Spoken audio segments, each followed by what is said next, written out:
Kidney stones are a crystallization of metabolites within the urine.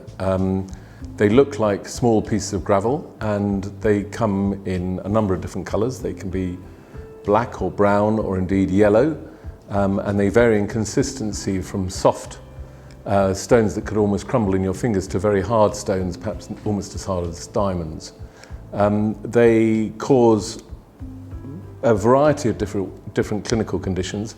The classic one is the awful ureteric colic that people experience, which is this terrible pain in the loin or on the side, stones being picked up as an incidental finding on an X-ray performed for some other symptom. Increasingly, the latter presentation of what we call asymptomatic stone is increasingly common with the amount of imaging that patients are having performed for other conditions, and we're seeing more and more patients presenting like that. In addition, stones can cause urinary infections, blood in the urine, intermittent pain, which isn't as severe as the colic that I've just described.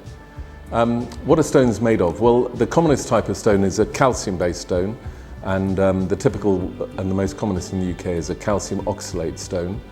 The other types of stone are calcium phosphate stones, and then the uric acid stones, which are on the increase related to metabolic syndrome and insulin intolerance, and then the more uncommon stones such as the cysteine stone, and the other type of stone is what's known as a struvite stone, which is magnesium ammonium phosphate type stone, and these are associated typically in patients who suffer from recurrent urinary infections, and typically a middle-aged lady may be particularly susceptible to this.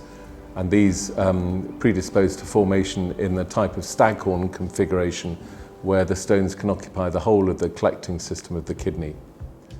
Patients at particular risk of suffering from stone disease are those who have a family history of stone disease.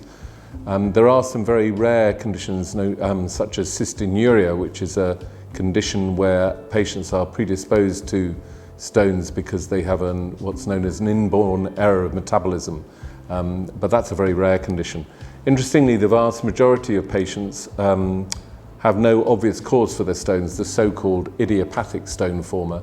And in fact, it is thought that 8 to 13% of the population will suffer an episode of stone disease during their lifetime. So unfortunately, we're all at risk, but those at particular risk are those with family histories, those in very hot climates who are predisposed to dehydration, and those with particular metabolic problems that can predispose to it.